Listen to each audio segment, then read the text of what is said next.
Hello, my friend. Welcome back to the Sleepy Professor channel. I'm glad to see you again. Tonight we're going on a gentle journey into the quiet, thoughtful world of introverts. So get comfortable, let your shoulders drop, take a slow breath, and let's explore together what it really means to be an introvert. There's no rush here, no pressure, just you, me, and some fascinating insights to ease you into peaceful rest. Let's start with something fundamental. Introverts recharge their energy by spending time alone. Think of it like a battery that needs to be plugged into solitude to refill. It's not that introverts dislike people.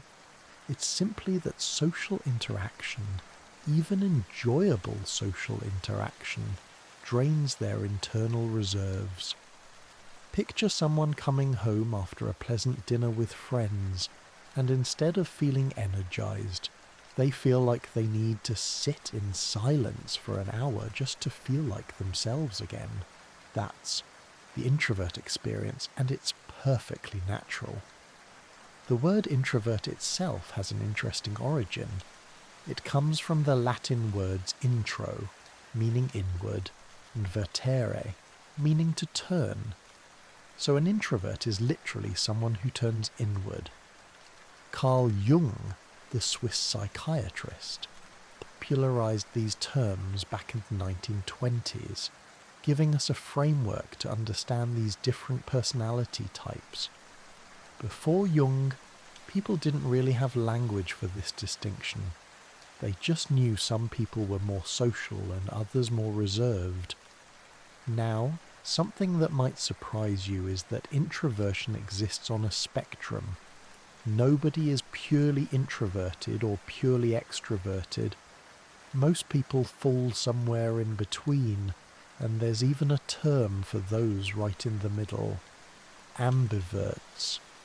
These are people who can swing both ways depending on the situation, drawing energy from solitude sometimes and from social interaction at other times. It's a flexible, adaptable way of being. When we look at the science, we find something fascinating in the brain itself. Research has shown that introverts actually have more grey matter in their prefrontal cortex, the area responsible for deep thinking and decision-making. This physical difference in brain structure helps explain why introverts tend to be more thoughtful and contemplative. Their brains are literally wired for deeper processing. Speaking of the brain, there's also a difference in how introverts and extroverts process dopamine, that feel-good neurotransmitter. Introverts are more sensitive to dopamine, which means they need less stimulation to feel satisfied. Too much stimulation can actually feel overwhelming rather than exciting. An extrovert might need a loud party to feel that dopamine rush, while an introvert gets the same feeling from a quiet conversation or a good book. This sensitivity extends to something called the reticular activating system, or RAS. This is a network of neurons in the brain that regulates arousal and alertness. In introverts, the RAS is more easily activated, meaning they reach optimal arousal levels with less stimulation. It's like having a more sensitive volume knob on your nervous system. What feels just right to an extrovert might feel like sensory overload to an introvert. Interestingly, introverts also tend to have longer neural pathways for processing stimuli. When an introvert encounters information, it travels a longer route through their brain, passing through areas associated with planning, remembering, and problem solving. Extroverts have shorter, more direct pathways. This is why introverts often take longer to respond in conversations. They're not being slow, they're being thorough. Their thoughts are taking the scenic route. Now let's talk about how someone becomes an introvert, because this is where it gets really interesting. The truth is, introversion has both genetic and environmental components. Studies with identical twins have shown that about 50% of introversion is inherited. If you're an introvert, there's a good chance at least one of your parents is too. The genetic component relates to differences in how the nervous system develops and how sensitive it is to stimulation. But the other 50% comes from environment and experience. A child born with introverted tendencies might become more or less introverted depending on their upbringing. A supportive environment that respects a child's need for quiet time can help them embrace their introversion. Conversely, a child who is constantly pushed to be more social might develop anxiety around their natural tendencies, though the core introversion usually remains. Temperament shows up remarkably early in life. Developmental psychologist Jerome Kagan conducted fascinating studies with infants and found that about 20% showed high reactivity to new stimuli. They became fussy and distressed when presented with unfamiliar sights, sounds, or smells. When Kagan followed these children into adolescence, many of them had become introverted teenagers. Their nervous systems were simply more sensitive from the very beginning. The environment in which a child grows up can either support or challenge their introverted nature. Children raised in calm, quiet households where reading and thoughtful conversation are valued often feel more comfortable with their introversion. Those raised in chaotic or highly social environments might feel like something is wrong with them, even though their personality is just different, not defective. Cultural factors play a role too. In some cultures, particularly in East Asia, introverted qualities like thoughtfulness, listening, and humility are highly valued. In these societies, being quiet is often seen as a sign of wisdom and respect. In more extroverted cultures like the United States, there can be pressure to be outgoing, talkative, and socially bold. This cultural context shapes how introverts feel about themselves. Schools, unfortunately, are often designed for extroverts. Think about it. Group projects, class discussions, presentations, open classroom layouts. For an introverted child who processes information internally and prefers to think before speaking, this can be exhausting. Many introverts develop coping strategies early on, learning to perform extroversion when needed, even though it drains them. This brings us to something called the extrovert ideal, a term coined by author Susan Cain. In her groundbreaking book, Quiet, she describes how Western society, particularly American culture, has created an ideal personality type that values boldness, sociability, and action over quiet contemplation. This ideal emerged in the early 20th century as America shifted from a rural, agricultural society to an urban industrial one where people had to stand out in crowds. Before this shift in the 1800s, the culture of character was dominant. People valued traits like integrity, honour and moral fortitude, qualities that could belong to anyone, introvert or extrovert alike. But as cities grew and strangers had to work together and compete for jobs, the culture of personality emerged. Suddenly it became important to be magnetic, attractive, and forceful. Sales and marketing became central to the economy, and the ideal person was someone who could charm and persuade. This cultural shift put introverts at a disadvantage, at least socially. They were now expected to act like extroverts to succeed. Many introverts internalized the message that their natural way of being was somehow inferior. Even today, Many introverts feel pressure to apologize for needing alone time or for being quiet in social situations. But here's something wonderful. Introverts possess unique strengths that are increasingly recognized and valued. One of the most significant is their capacity for deep focus. While extroverts often thrive in stimulating environments with lots going on, introverts excel at sustained attention on a single task. They can lose themselves in complex problems, creative projects, or detailed research for hours without needing external stimulation. This capacity for focus is related to how introverts process information.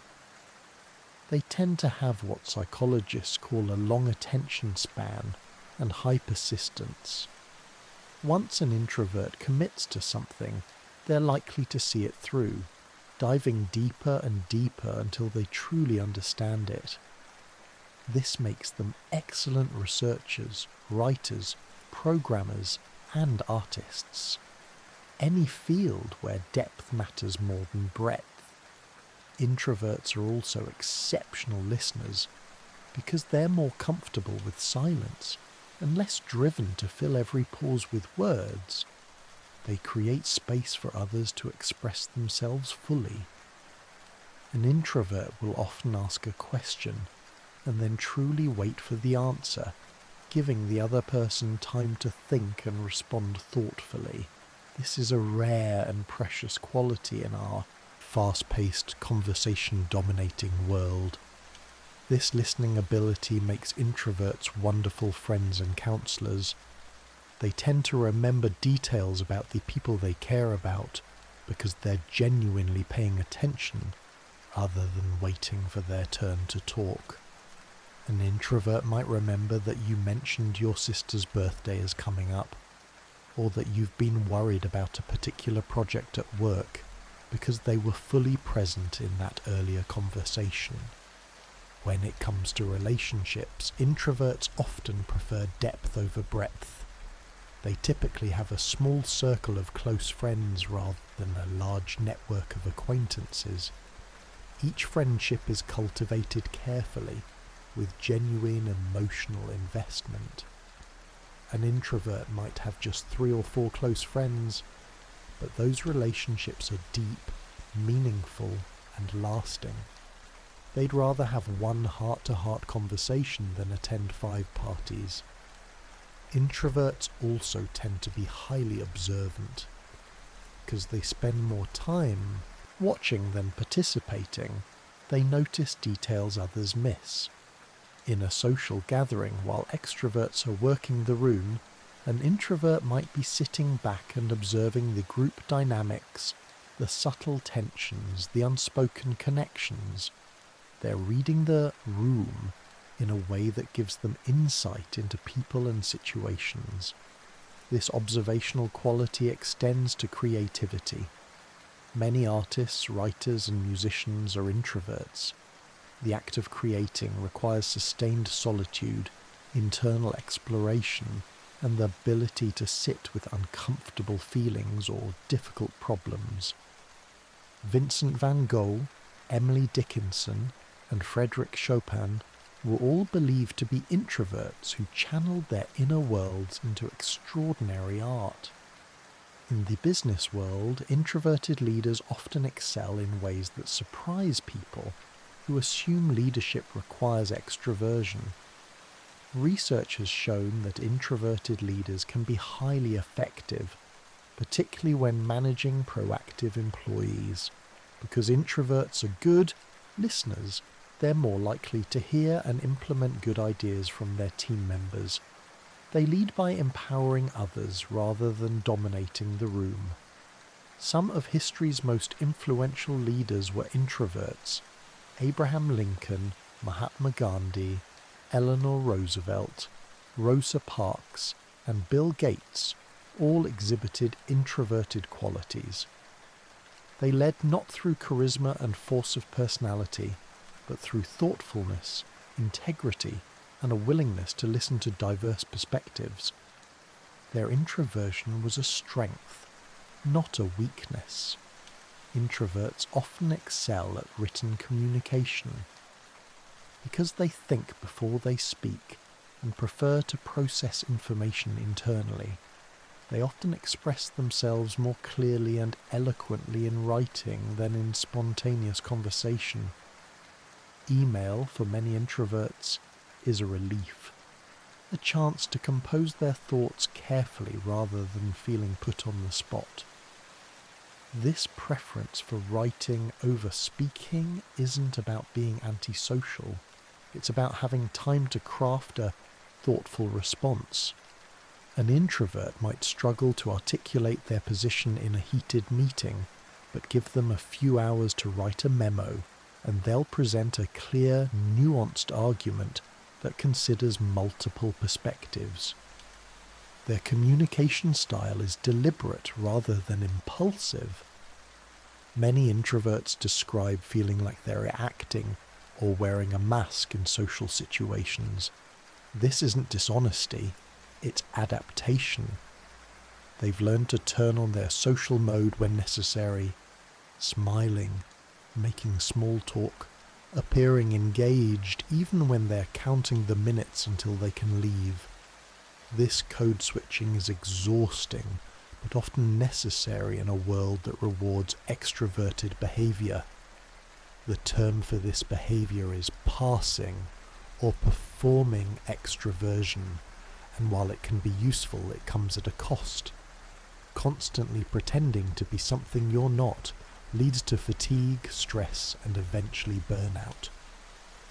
Many introverts describe hitting a wall where they simply can't engage socially anymore and need days or even weeks to recover. Interestingly, introverts are often quite good at public speaking, which surprises people. The key difference is that public speaking is a performance with clear boundaries and preparation time. An introvert can prepare a presentation, deliver it confidently, and then retreat to recharge. It's the unstructured social mingling afterward that drains them, not the speaking itself. Some famous public speakers and performers are introverts. Think of celebrities like Emma Watson, Christina Aguilera, or Keanu Reeves. They can command a stage or screen, but are known for being private and reserved in their personal lives. The performance is a controlled situation. It's the constant social demands of fame that challenge them. Let's talk about small talk, which many introverts find particularly draining. It's not that introverts hate conversation, they hate shallow conversation. Discussing the weather, traffic, or other superficial topics feels pointless and exhausting to someone who craves meaningful connection. They'd rather sit in comfortable silence than engage in empty chatter. This preference isn't snobbery. Introverts genuinely value deep, authentic conversation. They want to know what you really think, what you're passionate about, what keeps you up at night. They want to discuss ideas, share vulnerabilities, and explore complex topics. Small talk feels like eating empty calories when they're hungry for a real meal. That said, introverts recognize that small talk serves a social function. It's a way of establishing rapport, showing friendliness, and easing into deeper conversation. Some introverts develop strategies for getting through small talk quickly to reach more interesting topics. They might ask open-ended questions that invite more substantial responses.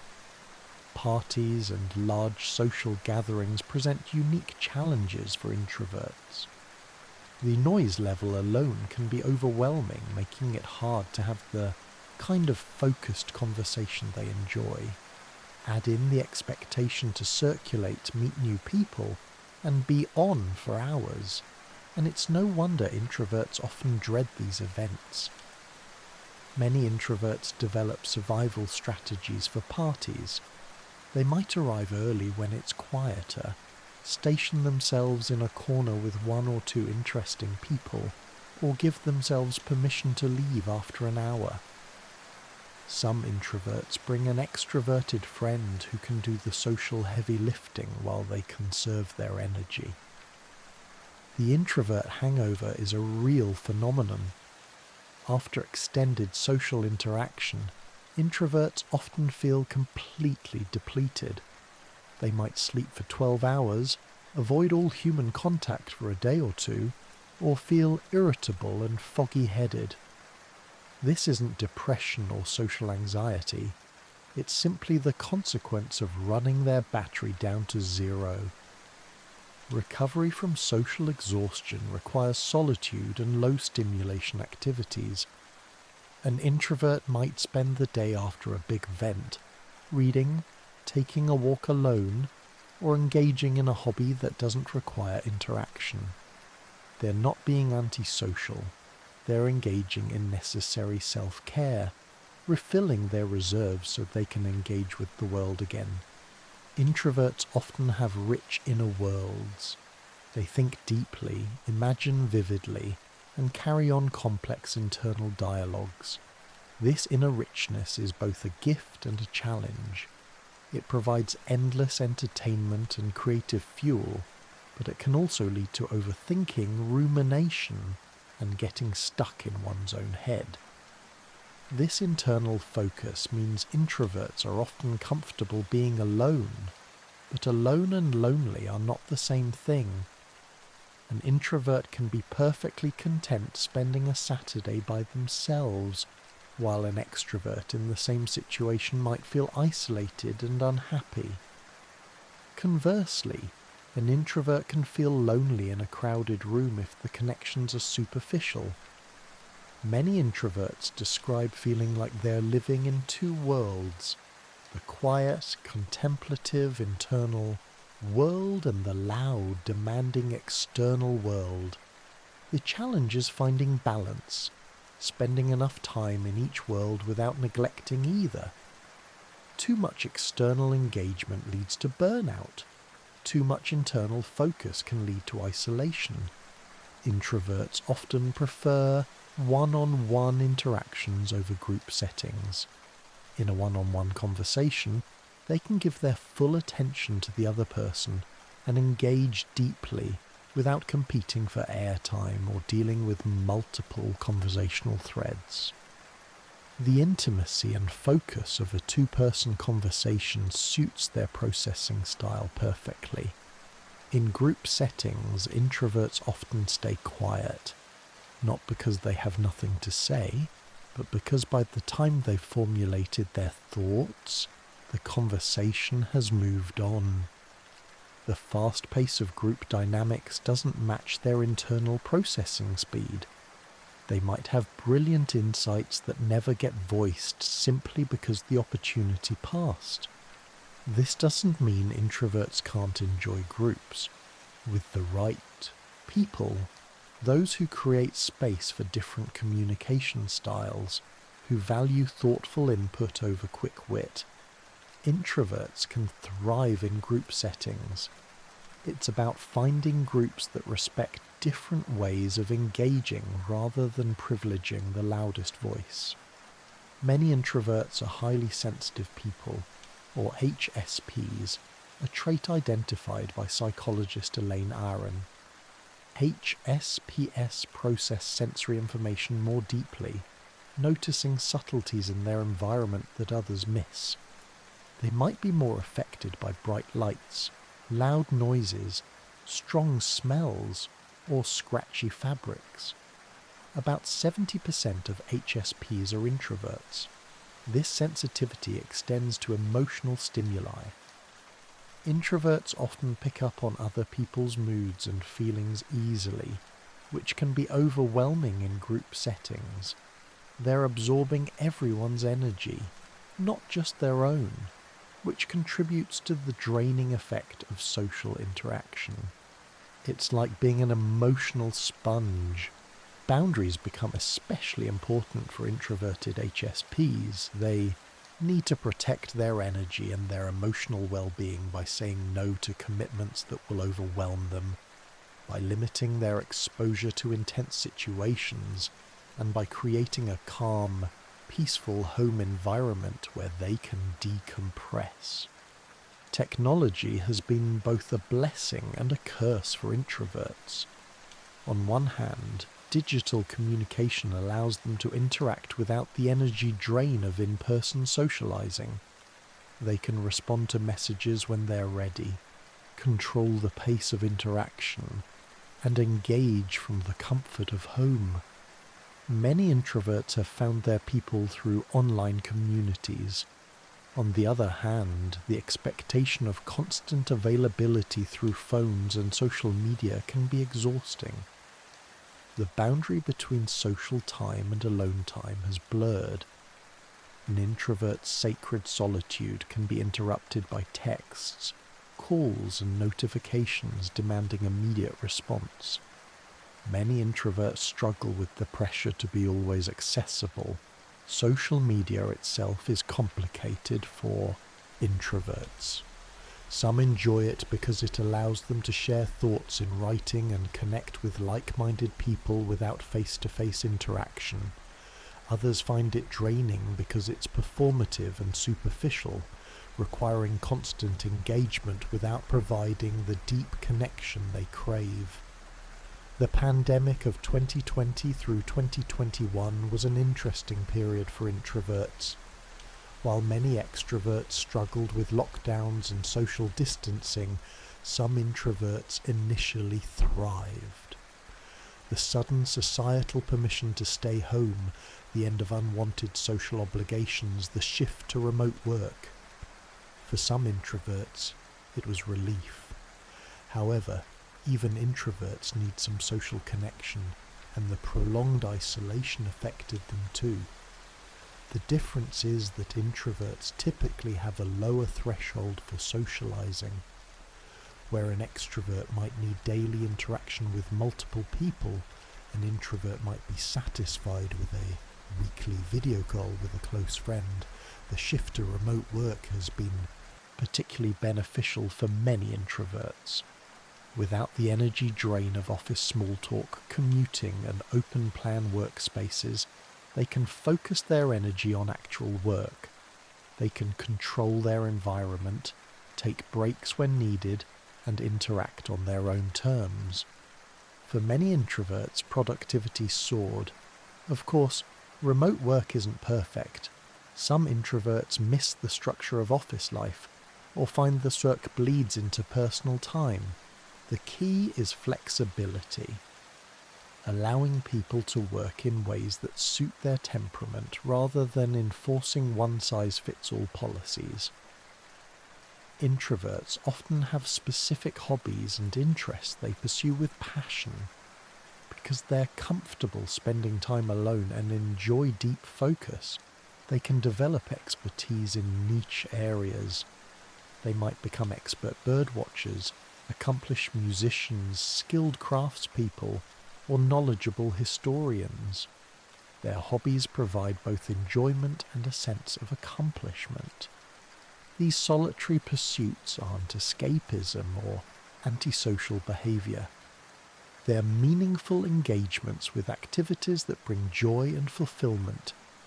An introvert spending hours working on a painting or learning a new language is doing something valuable, not wasting time or avoiding life. Many introverts are drawn to nature.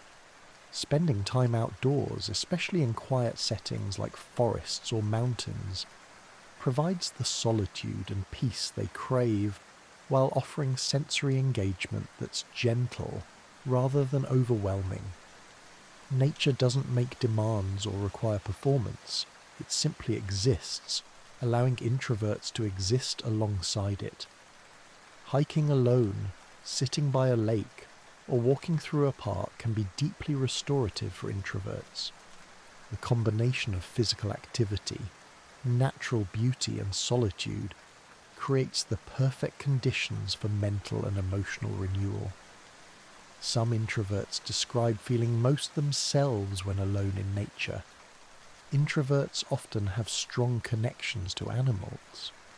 Pets provide companionship without the energy drain of human interaction. A cat that sits nearby while you read, a dog that joins you on quiet walks. These relationships offer connection and affection without demanding conversation or emotional labour. Many introverts find that animals understand them in ways that people sometimes don't. Animals don't judge them for being quiet or needing alone time. The relationship is simple and honest, based on presence rather than performance. For some introverts, their pets are their primary source of daily companionship. When it comes to romance, introverts approach relationships differently than extroverts. They typically move slowly, taking time to get to know someone before committing. The intensity of dating, meeting new people, making small talk, presenting oneself in the best light, can be exhausting for introverts. Once in a relationship, introverts are often deeply committed and loyal.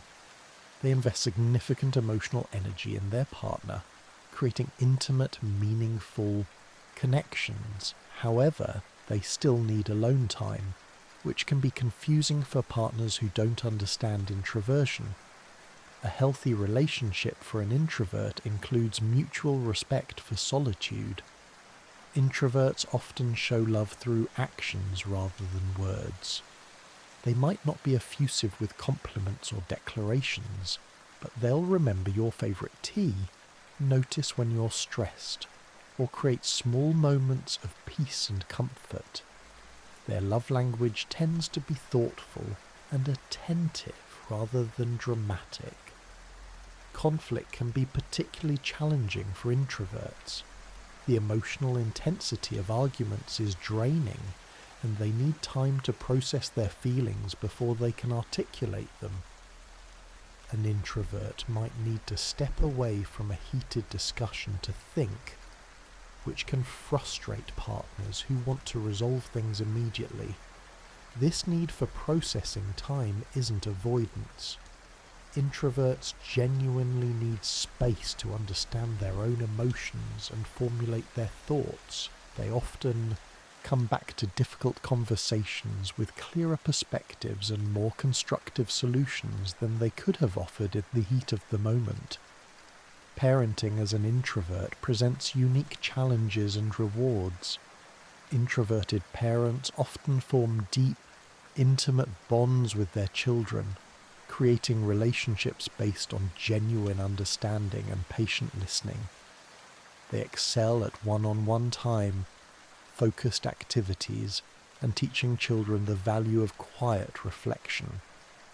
However, the constant demands of parenting, especially of young children, can be overwhelming.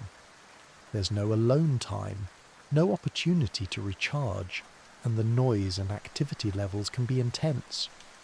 Introverted parents must find creative ways to carve out moments of solitude, whether that's waking early, staying up late, or trading childcare with a partner.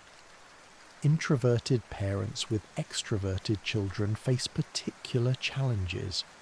Their child's energy needs and social demands can be exhausting, and they might worry that their introversion is holding their child back. The key is recognizing that different isn't wrong, and modeling healthy boundaries and self-care. In education, introverted students often excel academically because they're comfortable with the sustained focus that learning requires. They might love research projects, in-depth reading, and independent study. However, they can struggle with participation grades, group projects, and presentations that prioritize performance over knowledge. Teachers who understand introversion can make a huge difference. By offering multiple ways to participate, respecting different processing speeds, and not forcing students to perform extroversion, they create environments where introverted students can thrive without sacrificing their authentic selves. college can be particularly challenging for introverts, especially if they live in dorms where privacy is limited and social interaction is constant. The combination of academic pressure, new social environments, and lack of solitude can be overwhelming. Many introverts struggle freshman year before learning to create necessary boundaries. However, college also offers opportunities for introverts to find their people.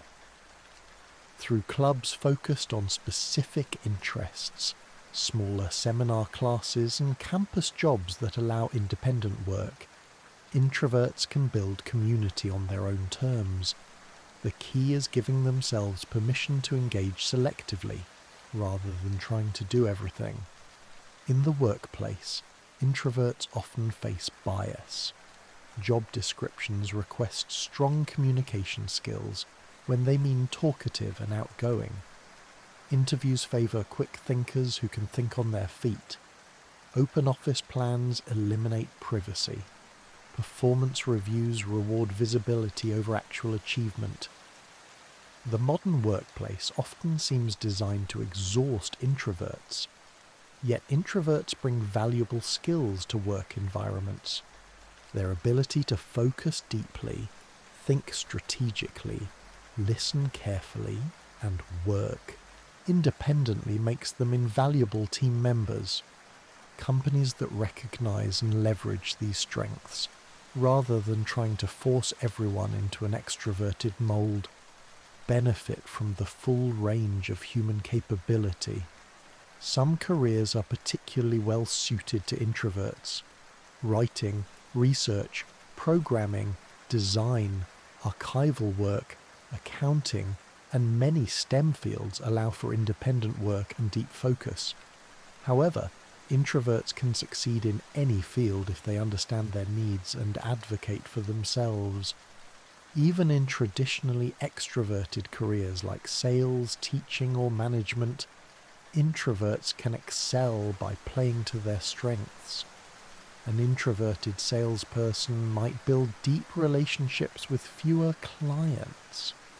An introverted teacher might create classroom environments that value reflection over constant participation. An introverted manager might lead through empowerment rather than charisma. Networking, that dreaded professional necessity, is particularly challenging for introverts. The idea of walking into a room full of strangers and making small talk feels like torture.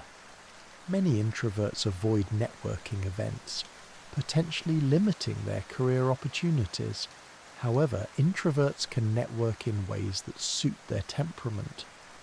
One-on-one coffee meetings, online professional communities, and developing deep relationships with a few key contacts can be more effective than working a room. Quality of connections matters more than quantity.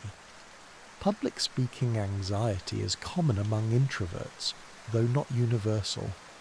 The anxiety often stems not from the speaking itself, but from the social energy required. The mingling beforehand, the questions afterward, the being on for an extended period. Introverts who prepare thoroughly and build in recovery time can become excellent speakers. Some introverts find that public speaking, oddly enough, is less draining than casual socializing. There's a clear structure, a defined role, and an endpoint. The audience isn't expecting personal interaction. They're expecting information or inspiration. This clarity can actually be comforting. Travel presents unique considerations for introverts. While they might love exploring new places, the constant stimulation of unfamiliar environments, the social demands of group tours, and the lack of private space can be exhausting. Introverts often need to plan solo travel or ensure they have significant downtime built into trips. Some introverts become excellent solo travelers, finding freedom and joy in exploring at their own pace without having to negotiate with others or maintain social energy. They can spend hours in a museum, sit quietly in a cafe watching life go by, or take long walks through new cities without the pressure of entertaining a companion. Holidays and family gatherings are notoriously difficult for introverts. The combination of extended family, high expectations, disrupted routines, and constant togetherness creates perfect conditions for overwhelm. Many introverts struggle through the holidays, feeling guilty for not enjoying what's supposed to be a joyful time. Setting boundaries around holidays is essential for introverts. This might mean staying in a hotel rather than with family, limiting the length of visits, taking regular breaks for walks or quiet time, or even creating alternative holiday traditions that feel more sustainable. Gift giving can be an area where introverts shine. Because they're observant and thoughtful, they often give deeply personal, meaningful gifts that show they really know the recipient.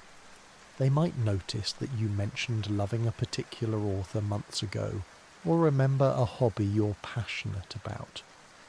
Receiving gifts, especially in public, can be uncomfortable for introverts who dislike being the centre of attention. The expectation to perform gratitude and excitement while everyone watches can feel awkward. They might prefer the intimacy of a private exchange.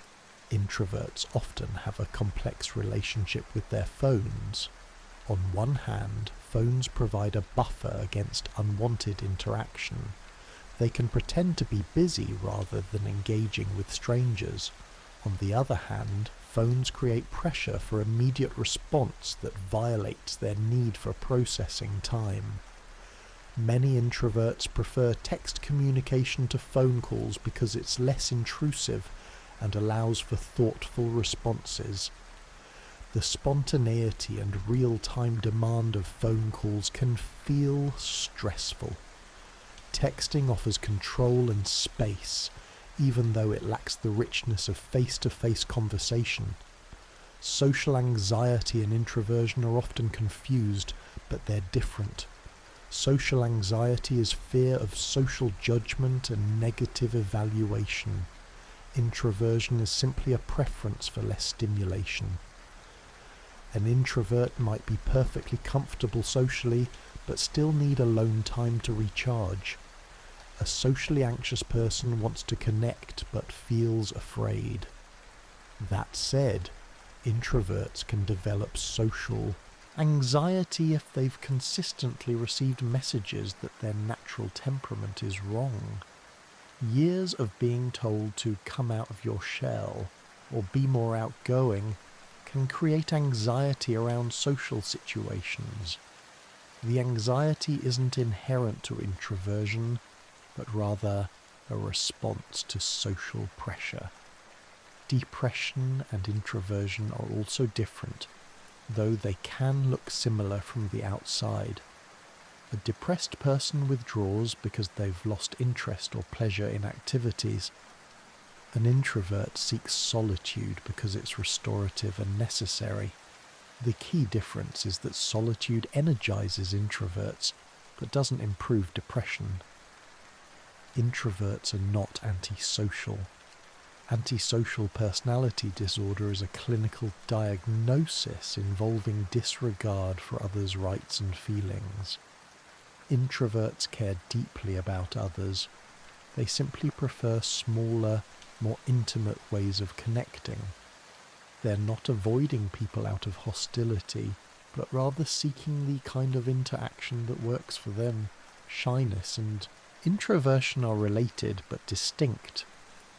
Shy people want to engage socially but feel anxious or inhibited. Introverts might not feel anxious at all. They simply prefer solitary or small group activities. An introvert can be confident and socially skilled while still being drained by interaction.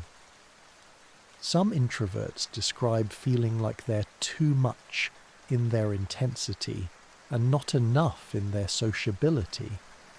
They have deep thoughts and feelings they want to share but struggle to find people who want that level of depth. They're accused of being distant when they're actually just selective. The concept of an introvert hangover extends beyond just feeling tired. Some introverts experience physical symptoms after overextending socially: headaches, nausea, muscle tension, or feeling foggy and disconnected. Their bodies are signaling that they've exceeded their capacity. Recognizing these signals is important for self-care. Just as you wouldn't ignore physical hunger, introverts shouldn't ignore their need for solitude. Pushing through repeatedly can lead to burnout, which takes much longer to recover from than simply honoring boundaries in the first place. Many successful people are introverts, though they might not advertise it. They've learned to manage their energy, create boundaries, and build lives that accommodate their temperament. They haven't become extroverts. They've found ways to be successful while remaining authentically introverted. The tech industry, interestingly, has created space for introverts to thrive. The emphasis on focused, independent work and the acceptance of less conventional social behaviours has allowed many introverts to build careers without forcing extroversion. Companies like Google and Microsoft have even begun designing workspaces with quiet zones and private areas. Introverts often have specific times of day when they're more open to socializing. Many are not morning people and need time to ease into the day before engaging with others. Evening hours, when the world quiets down, might be when they feel most themselves. Understanding these rhythms helps them schedule their lives more effectively. Some introverts describe a social battery that depletes at different rates depending on the situation. A meaningful conversation with a close friend might drain the battery slowly, while a networking event depletes it rapidly. Home is particularly important to introverts. It's not just where they live, but their refuge from the world. Introverts often invest significant time and energy in creating homes that feel peaceful, comfortable, and authentically them.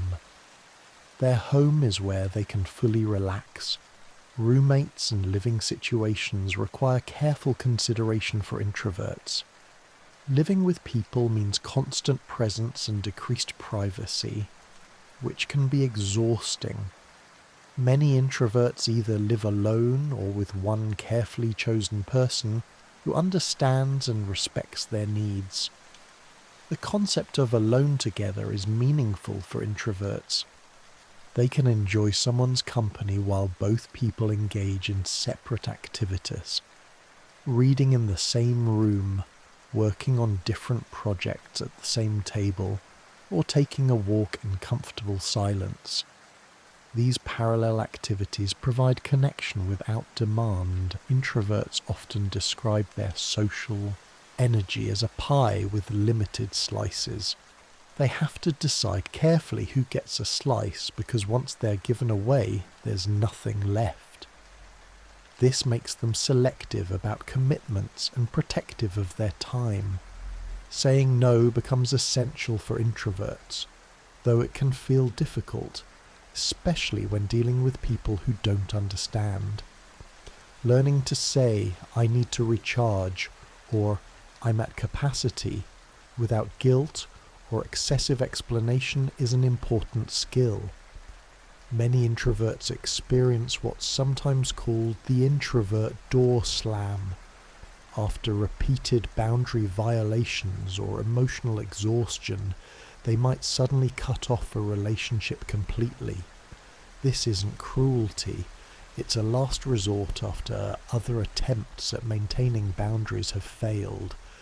Introverts in leadership positions often lead differently. They tend to be better listeners, more willing to consider multiple perspectives, and more thoughtful in decision-making. They empower their teams rather than dominating conversations. This collaborative style can be highly effective. Some of the most transformative leaders in history have been introverts who led through ideas rather than charisma. They wrote books, crafted policies, or created frameworks that changed the world without needing to be the loudest person in the room. Introverts often excel at creative problem solving. Their ability to sit with complexity, think deeply, and explore multiple angles without needing immediate answers allows them to develop innovative solutions. They're comfortable with the ambiguity and patience that creativity requires. Many groundbreaking scientific discoveries have been made by introverts who spent years working alone on problems that others found tedious or impossible. Their persistence and focus allowed them to see patterns and possibilities that more socially engaged minds might have missed. Introverts tend to be reflective and self-aware. They spend time thinking about their thoughts, examining their motivations, and understanding their patterns.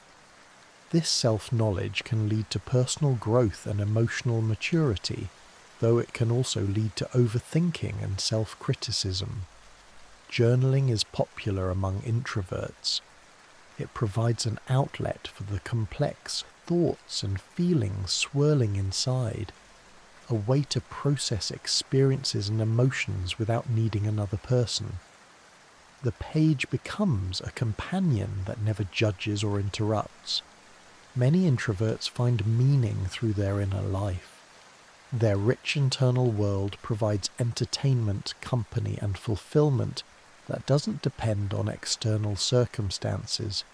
They can be content with less external stimulation because there's so much happening internally.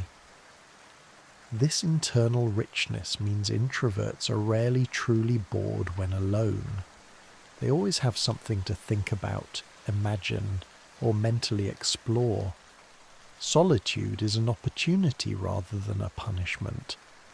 The challenge is that others sometimes interpret this contentment as aloofness or disinterest. Introverts often form intense connections with books, music, or art. These connections can feel as real and meaningful as human relationships. A favourite book might be like an old friend, offering comfort and understanding.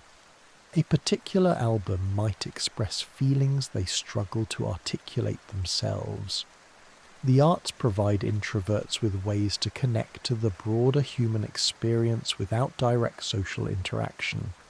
Through stories, songs, and images, they can explore emotions, ideas, and perspectives that expand their understanding of themselves and others. Many introverts are drawn to philosophy, psychology, or other fields that explore meaning and understanding. They want to make sense of life, to understand why things are the way they are. This drive for understanding is partly about satisfying their curiosity, and partly about feeling more comfortable in the world. Introverts often appreciate structure and routine because it conserves energy. When daily activities are predictable, they don't have to spend energy figuring out what comes next or adapting to constant change.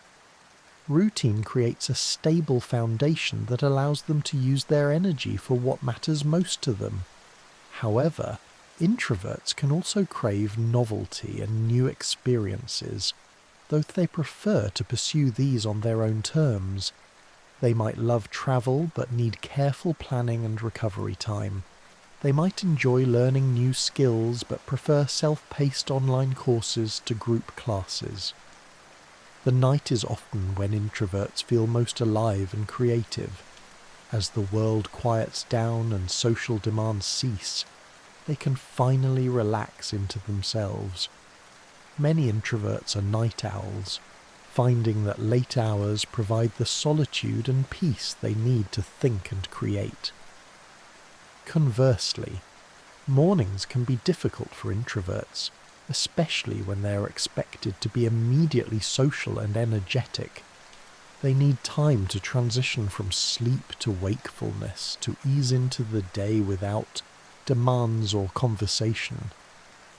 A gentle morning routine is essential. Introverts often have specific foods and environments they find comforting. These preferences aren't just about taste or convenience, but about creating conditions that help them feel safe and at ease. A particular tea, a specific playlist, a certain lighting. These details matter. Many introverts are sensitive to their environments in general. They notice when something is off. A strange smell, an uncomfortable temperature, harsh lighting. Creating optimal environmental conditions isn't being picky. It's managing their nervous system's sensitivity. In conflict, introverts often withdraw to process before responding. This can be misinterpreted as sulking or passive aggressiveness, when it's actually thoughtful consideration. They're trying to understand the situation fully and formulate a constructive response rather than reacting emotionally. This processing time serves everyone well. When introverts do respond, they've thought through multiple perspectives and have ideas about resolution. Rushing them through this process results in less effective communication and potential resentment. Introverts tend to be independent thinkers because they spend time with their own thoughts rather than constantly absorbing others' opinions. They develop their own perspectives. They're less swayed by peer pressure or popular opinion, thinking through issues for themselves. This independence can make introverts seem contrarian or difficult when they're simply being authentic. They're not disagreeing to be difficult. They genuinely see things differently after careful thought. Their perspective, though sometimes challenging to majority opinion, often adds valuable nuance. Many introverts struggle with assertiveness, not because they lack conviction, but because advocacy requires social energy and potential conflict. They might have strong opinions and clear boundaries, but find it exhausting to constantly defend them, especially in groups. Learning to advocate for themselves without over-explaining or apologizing is important for introverts. They have the right to take up space, to say no, to request what they need. Their needs aren't less valid just because they're different from extroverts' needs. Introverts often find that quality matters more than quantity in all areas of life. Quality relationships over numerous acquaintances. Quality experiences over constant activity. Quality work over impressive productivity. This focus on depth and meaning rather than breadth and number reflects their values. The pace of modern life can feel particularly challenging for introverts. The emphasis on constant productivity, endless networking, and perpetual availability runs counter to their need for rest, reflection, and genuine connection. They're swimming against the cultural current. Yet there's growing recognition that the world needs what introverts offer.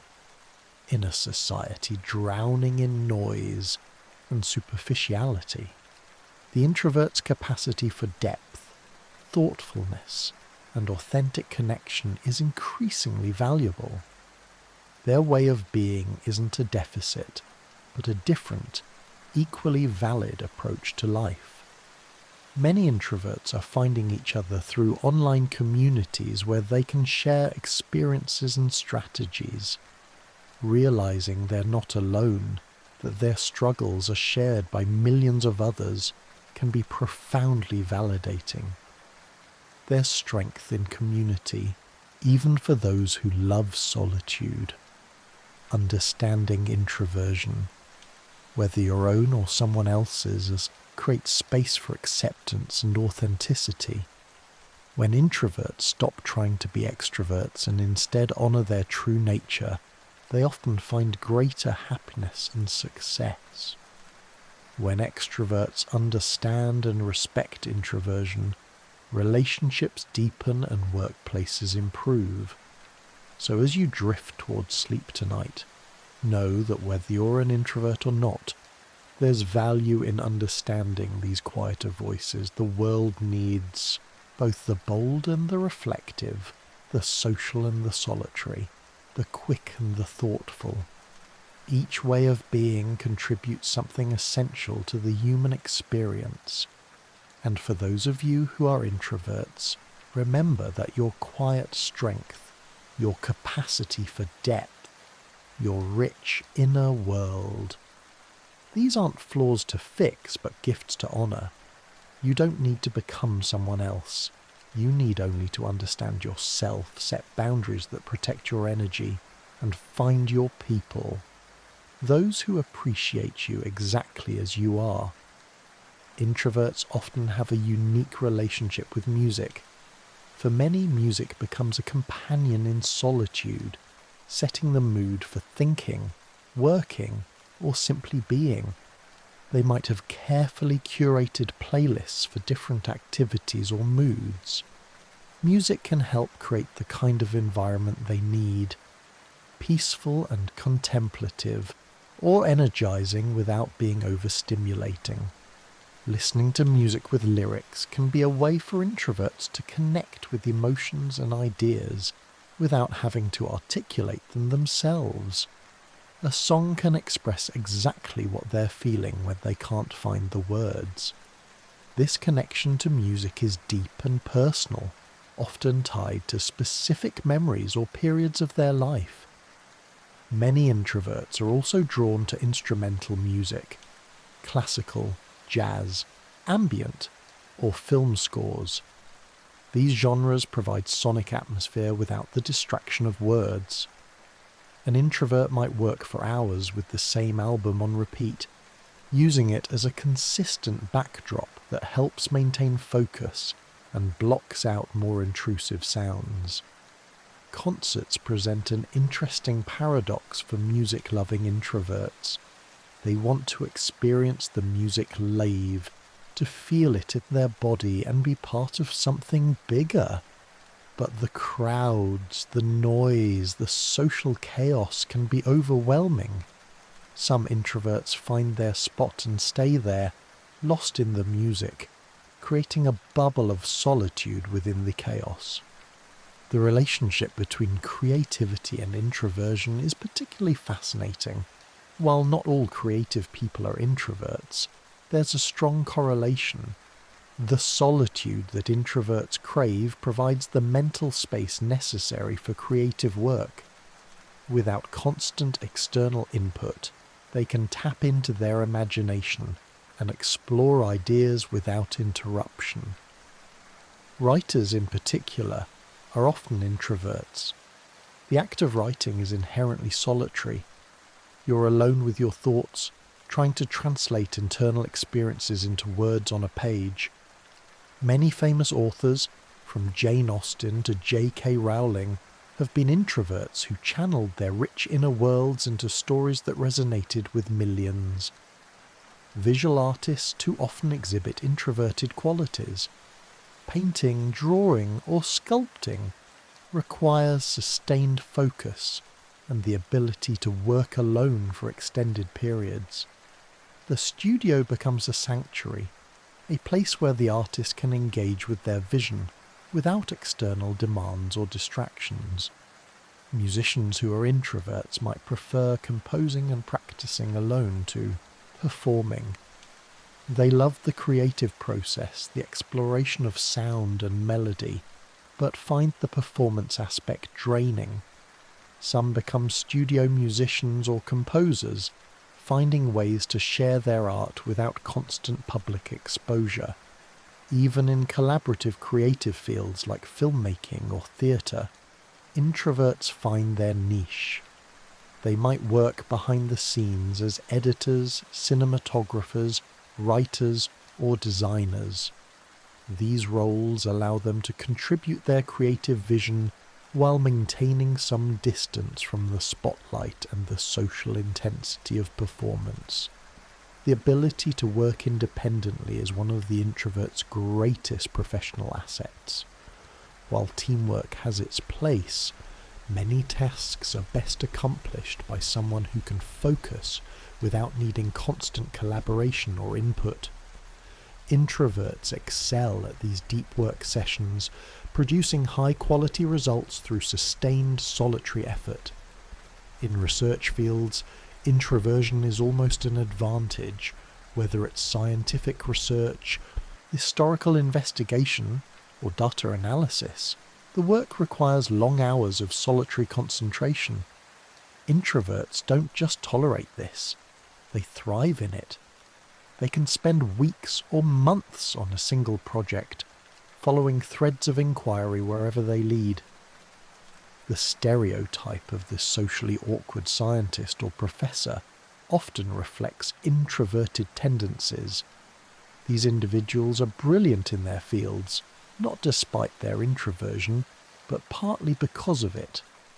Their ability to focus deeply, think independently, and persist through difficult problems leads to breakthroughs that change our understanding of the world. Libraries hold a special place in many introverts' hearts.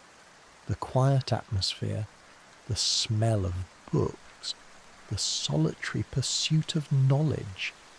It's all perfectly suited to the introverted temperament. Many introverts describe libraries as their happy place, where they feel both connected to human knowledge and comfortably alone. Bookstores, especially independent ones, with reading nooks and quiet corners, serve a similar function. An introvert can spend hours browsing, reading snippets of different books, lost in possibility.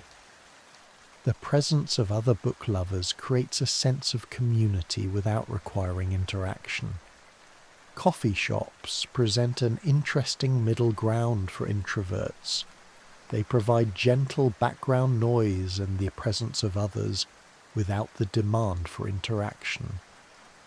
Many introverts do their best work in coffee shops, finding the ambient activity somehow less distracting than complete silence or the interruptions of home or office. The phenomenon of being alone in public appeals to many introverts.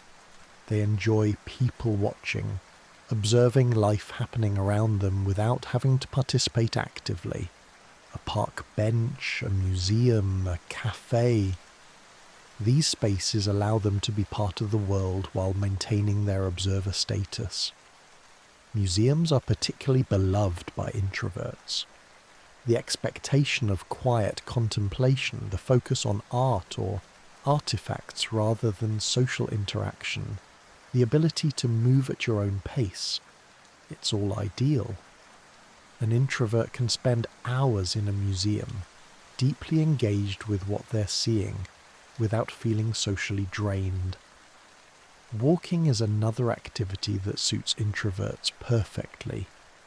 Whether it's a daily neighborhood walk or a long hike, the rhythmic movement combined with solitude creates space for thinking and processing. Many introverts find that their best ideas come during walks, when their body is active but their mind is free to wander. Some introverts describe a need for movement meditation, activities that engage the body while freeing the mind. Besides walking, this might include running, swimming, yoga, or cycling. These activities provide the benefits of exercise while offering the solitude and mental space that introverts need. The concept of hygge, the Danish practice of creating cozy, comfortable moments, resonates deeply with many introverts. Soft lighting, warm blankets, a good book, perhaps a cup of tea. These simple pleasures create the kind of peaceful environment where introverts feel most at ease. It's not about being fancy or impressive, it's about being comfortable. Introverts often have rituals that help them transition between different modes. A morning routine that eases them into the day, an after-work routine that helps them decompress, a bedtime routine that signals it's time to rest. These rituals provide structure and help manage their energy throughout the day. The changing seasons affect introverts in interesting ways. Many find winter particularly comfortable. The shorter days and societal acceptance of staying indoors align with their preferences. Long, dark evenings are perfect for reading, creating, or simply being cozy at home without guilt about missing out on activities. Summer, with its emphasis on outdoor gatherings, barbecues, and constant activity, can be more challenging. The expectation to be out and about to take advantage of the good weather can feel like pressure. Introverts might need to remind themselves that it's okay to enjoy summer in their own way, even if that means reading on a quiet patio rather than attending every pool party. Autumn often feels like a homecoming for introverts. The world slows down, people turn inward, and the cozy, contemplative mood of fall aligns with their natural state. The cooling weather gives permission to stay in, to light candles, to settle into comfortable routines. Spring brings renewal and gentle activity. Introverts might enjoy this season for its quiet beauty. The first flowers, the returning birds, the slow awakening of nature. They can engage with spring's energy in solitary ways, like gardening or taking morning walks, without the social intensity of summer. Weather in general affects introverts. A rainy day is a gift. Perfect justification to stay inside without anyone questioning it. Snow creates a hushed, insulated world, where everything slows down. Even the sound of rain or wind can be comforting, providing white noise that masks more intrusive sounds. The concept of weather for your mood is something introverts understand. Gloomy weather isn't necessarily depressing. It can be cozy and introspective. Sunny weather isn't always happy. Sometimes it feels demanding or exposing. Introverts don't always respond to weather the way extroverts do. Food and cooking can be deeply satisfying for introverts. The process of preparing a meal is meditative and creative, engaging the senses while allowing the mind to relax. Cooking for oneself or for a few loved ones is an act of care that doesn't require extensive social energy. Many introverts prefer cooking at home to eating out. They can control the environment, avoid crowds and noise, and take their time without feeling rushed. The home-cooked meal becomes both process and product, something they created in their own space at their own pace. That said, some introverts enjoy dining alone at restaurants. This is different from dining with others. There's no need for conversation or performance. They can focus entirely on the food, observing their surroundings, perhaps reading or writing while they eat. It's a way of being in the world without being socially engaged. Sleep patterns often differ for introverts. Many need more sleep than average, their brains requiring extra rest time to process all they've absorbed. The deep processing that happens during sleep is essential for consolidating memories and making sense of experiences. Dreams can be particularly vivid for introverts. Their active inner lives continue during sleep, sometimes creating elaborate dreamscapes. Some introverts keep dream journals, fascinated by the stories their subconscious tells and what they might reveal about their internal world. The bedroom becomes a sacred space for introverts. It's not just where they sleep, but where they retreat when overwhelmed. Many introverts invest in making their bedroom as comfortable and calming as possible. Blackout curtains, comfortable bedding, minimal clutter, perhaps soft lighting or white noise. Morning routines, as mentioned earlier, are crucial for introverts. Rather than jumping straight into the day's demands, they need time to ease into wakefulness. This might mean sitting quietly with coffee, journaling, stretching, or simply lying in bed for a few extra minutes before facing the world. Many introverts are not naturally morning people, though some have trained themselves to be. Their energy often peaks later in the day, with late evening or night being their most creative and focused time. This can be challenging in a world that runs on early morning schedules. The pressure to be productive at specific times is particularly hard for introverts whose natural rhythms don't match societal expectations. A night owl forced to work a 9-to-5 job is constantly fighting their biology, which leads to fatigue and decreased performance. Flexible schedules are a blessing for introverts. Email and messaging as communication tools have revolutionized life for many introverts. Being able to respond to messages when they have the energy, rather than in real time, reduces social pressure. They can craft thoughtful responses rather than scrambling for words in the moment. However, the expectation of quick responses has complicated this. When people expect replies within minutes or hours, the benefit of asynchronous communication diminishes. Many introverts struggle with this, feeling guilty for not responding immediately, but also resentful of the demand for constant availability. Setting communication boundaries becomes important. This might mean designating certain times for checking messages, using auto-replies to set expectations, or simply being honest with people about response times. I check messages once a day is a perfectly reasonable boundary. Voice notes present an interesting middle ground between texts and phone calls. For some introverts, they're easier than typing long messages but less demanding than a live conversation. For others, they're the worst of both worlds, requiring verbal articulation but lacking the spontaneity and turn-taking of real conversation. Video calls became ubiquitous during the pandemic, and for introverts they're a mixed blessing. On one hand, they allow connection without leaving home. On the other hand, they're often more draining than phone calls because you have to be visually on, managing your expression and appearance while talking. Zoom fatigue hit introverts particularly hard.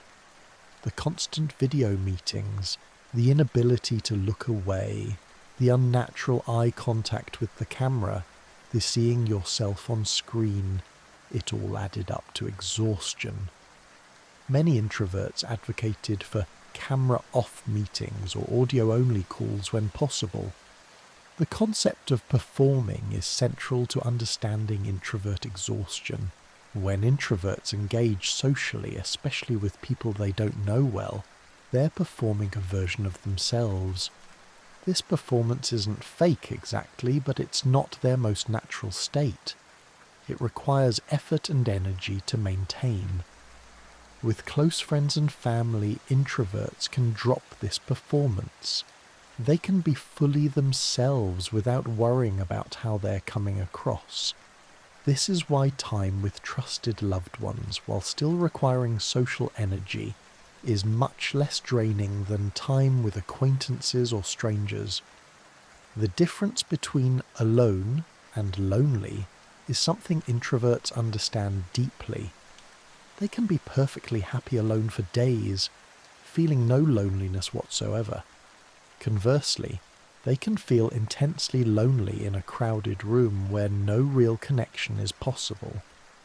Loneliness, for introverts, is about quality of connection, not quantity of people.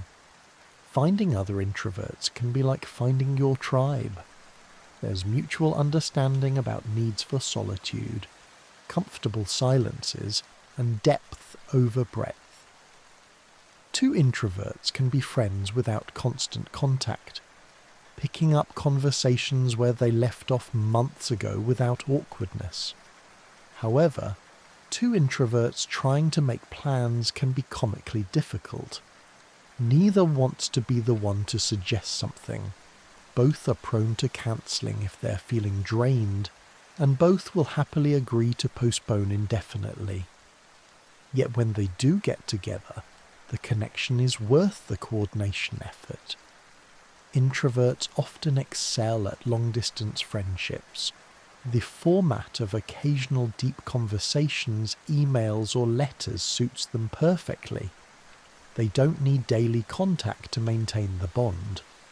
They can go months without talking and still pick up as if no time has passed. Letter writing, an increasingly rare art, appeals to many introverts. The ability to compose thoughts carefully, to share deeply without interruption, to create something tangible and personal. It's ideal for introverted communication. Some introverts maintain pen-pal relationships that provide meaningful connection on their terms. Photography can be a perfect hobby for introverts. It gives them a reason to observe closely, to be present in the moment, and to explore their environment. Whether they're photographing nature, architecture, or people, they're engaging with the world while maintaining some distance, seeing through the lens rather than participating directly. Many street photographers are introverts. The camera gives them permission to watch people, to be present in public spaces while remaining somewhat apart. The act of photography becomes a way of engaging with humanity while preserving their observer status. Volunteering presents unique opportunities for introverts. Certain types of volunteer work, like shelving books at a library, caring for animals at a shelter, or doing data entry for a non-profit, allow them to contribute meaningfully without extensive social demands. They're helping through action rather than interaction. Other volunteer roles can work well too if structured appropriately. An introvert might excel at grant writing, website management, or research for an organization. They contribute their skills in ways that don't require constant meetings or public-facing work. The concept of energy vampires, people who drain your energy through constant demands, drama, or neediness, is particularly relevant for introverts. Because their social battery is limited, spending time with energy vampires can leave them completely depleted. Learning to identify and limit contact with these people is essential. Conversely, there are people who energize introverts even though they're still technically social interaction. These are usually people who understand and respect introversion, who don't take silence personally, who engage deeply rather than superficially. Time with these people, while still draining, feels worth the energy expenditure. Introverts often become skilled at reading people and situations. Their observational nature and tendency to watch before participating gives them insight into group dynamics, individual motivations, and unspoken tensions. This emotional intelligence can make them excellent mediators, counselors, or advisors. However, this sensitivity can also be overwhelming. Picking up on everyone's moods and the subtle currents in a room means introverts are processing a lot of information that others might miss. This contributes to social exhaustion. They're not just managing their own presence, but absorbing everyone else's energy. Mindfulness and meditation often appeal to introverts. These practices validate what introverts naturally do, turning inward observing thoughts without judgment, finding peace in stillness. Many introverts discover that they've been doing an informal version of meditation their whole lives. The wellness movement's emphasis on self-care resonates with introverts, though they might bristle at having to justify their needs as self-care. What they've always known, that solitude is necessary, that quiet is valuable, that doing nothing is sometimes exactly what's needed, has finally gained broader acceptance. Introverts often have a complicated relationship with productivity culture. The emphasis on constant doing, on maximizing every moment, on visible achievement, it all runs counter to the introvert's need for reflection, processing time, and what might look like doing nothing, but is actually essential mental work. The concept of busy as a badge of honor is particularly alien to many introverts. They'd rather have empty calendars with space to think than packed schedules that leave no room for reflection. Being busy isn't aspirational, it's exhausting. Yet introverts can be incredibly productive when working on things they care about. Their ability to focus deeply and work independently means they can accomplish in a few focused hours what might take others all day with constant interruptions. The key is having control over how and when they work. Remote work and freelancing have opened new possibilities for introverts. Being able to work from home, set their own schedules, and interact primarily through written communication rather than constant meetings can be transformative. Many introverts have found their ideal work situations through these arrangements.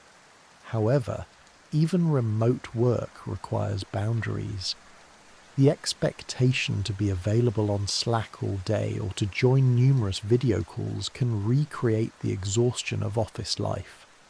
True flexibility means respecting different work styles and allowing people to communicate and collaborate in ways that suit them.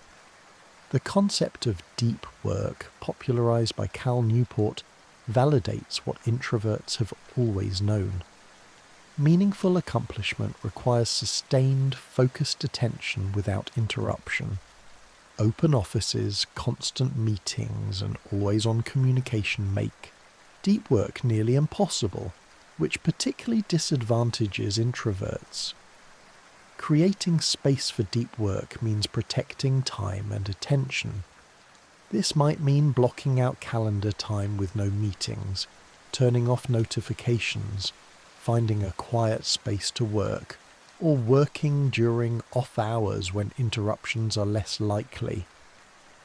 Introverts naturally gravitate toward these strategies. The value of reflection time is something introverts understand instinctively. After a meeting, a conversation, or any significant experience, they need time to process what happened. Rushing from one thing to the next without this processing time means nothing gets properly integrated or understood. Many introverts build in buffer time between commitments. If they have a meeting at 10 and another at 2, they're not booking anything at 11 and 12 and 1. They need that time to decompress from the first meeting and prepare for the next. This isn't inefficiency, it's sustainable pacing. The ability to be comfortable with silence is one of the introvert's superpowers. In a world of constant noise and stimulation, the person who can simply be still, who doesn't need to fill every pause, who can let silence do its work, that person has access to a kind of peace that others struggle to find. Silence in conversation isn't awkward to introverts, it's space for thinking. When someone asks them a question, they might pause before answering, not because they don't know, but because they're formulating a thoughtful response. Rushing them through this pause results in less considered answers, Rest now, friend. Let these thoughts settle gently into your mind as you ease into sleep. Tomorrow is another day, and you can face it in whatever way feels authentic to you. There's no single right way to be human, and your way, quiet, thoughtful, deep, is just as beautiful as any other.